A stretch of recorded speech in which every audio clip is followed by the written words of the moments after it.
Welcome to Fire Mountain Gems and Beads and the world of red jasper. It is literally found everywhere in the world.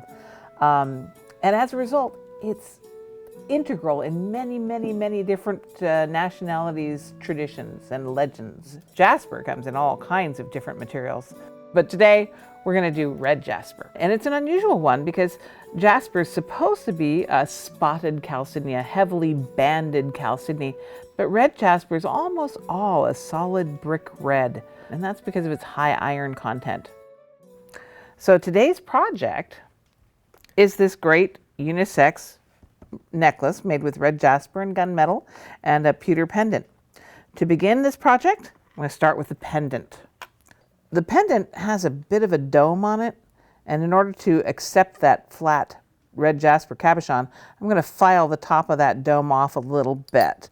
And in fact, jasper, because it has, it's fairly hard, it's like 6.5 to 7 on Mohs scale of hardness, it takes a polish really, really well. It's really good for lots of different purposes, even your bracelet that you bang around on a desk.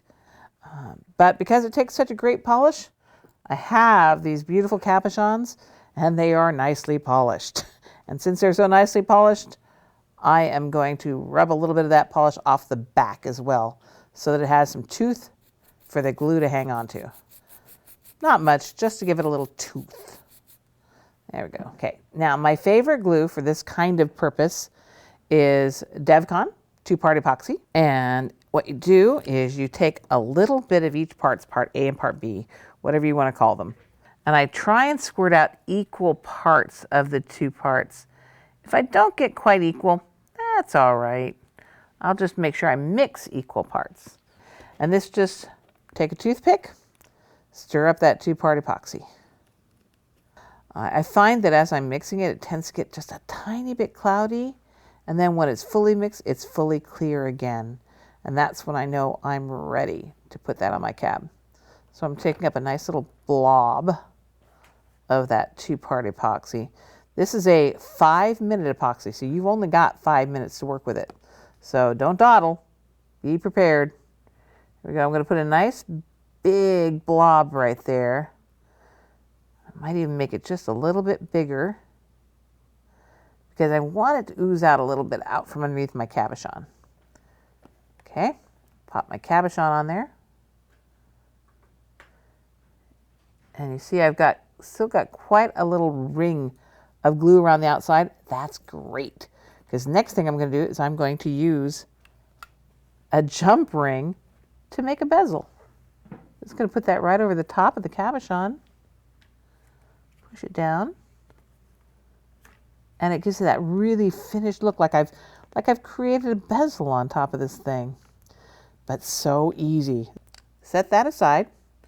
Give it a few minutes to cure, and we'll work on the necklace part. So I've got about 36 inches of this leather cord, and this is just basic stringing. Nothing fancy here. Probably the most interesting thing about it is that I'm going to use these great red jasper beads with a large hole in them. This is a special product that Fire Mountain has. Most beads, as you know, have too small a hole to go over this leather cord. So I'm very excited about the red jasper beads, and we have a bunch of different other types of stones too in this kind of large hole rondelle.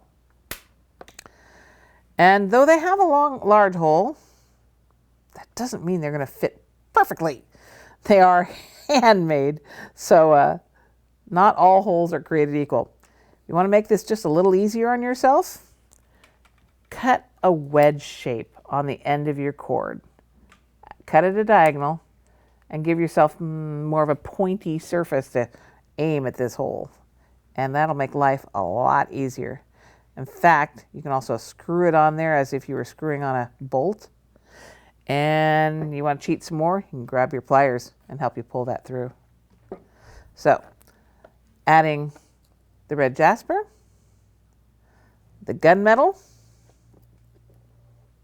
the red jasper. I'm going to be putting on a bunch of these, so let me tell you a little bit about red jasper. It's a fabulous stone.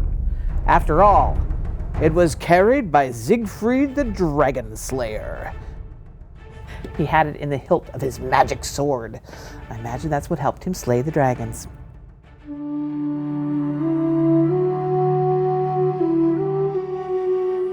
Red jasper is in all of the various mythologies of the world, practically. The Norse believed that it brought you courage and protection. It staunched wounds. It improved fertility.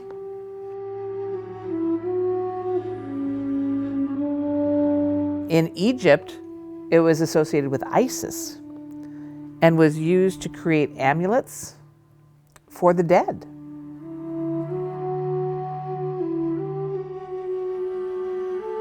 In Native American tradition, it was associated with the blood of Mother Earth and was used in ceremonies to help bring rain.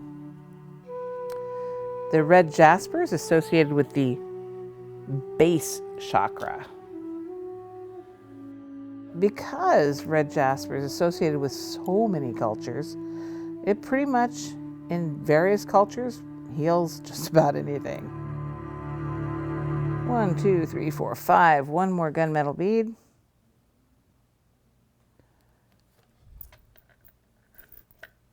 And it's time for our pendant. Now this is a 5-minute epoxy, so it's pretty secure already, but I'm going to be a little gentle. And then it's time for 5 more beads. Before I start putting on clasps, I am double checking everything. So let's see here. Here's my 2 halves. And I have 1, 2, 3, 4, 5 red jaspers. I've got 6 gunmetal beads. We're balanced on both sides. My glue is there. Everything's set. So now it's time to put on the clasp. I'm going to use this really cool clasp here. It's a 2-part sliding clasp. This sliding clasp is great for anyone who likes to wear their necklace at different levels for both men and women. One of the tubes goes through and through, and one of the tubes dead ends. So we've got to make sure we put the through and through tube on a cord with the open end pointing toward the open end of the cord. So through and through with the open end pointing toward the open end of the cord. And the same on the other side. Through and through, it slides back and forth with the open end of the other tube pointing to the end of the cord. Because what we have to do is glue these cords into the ends. I like to use E6000. It's a great gap filling glue. It's kind of thick and tacky, so that if my cord doesn't completely fill the tube, the E6000 will. So I'm going to just put a little bit of that onto my gluing plate. I'm being very careful not to glue the cord that needs to be able to slide. Not to worry though, if you're a little bit messy and you get a little bit on that cord, E6000 is very forgiving. It can peel off pretty easily. And stick my cord right in there. And I'll do the same on the other side. Push that into there. Now I would let that sit and dry for at least a couple hours. Generally, just to be on the safe side, I would go 24 hours. So there we have it, a nice and mystical unisex necklace for you. Thanks for joining me. Happy beading.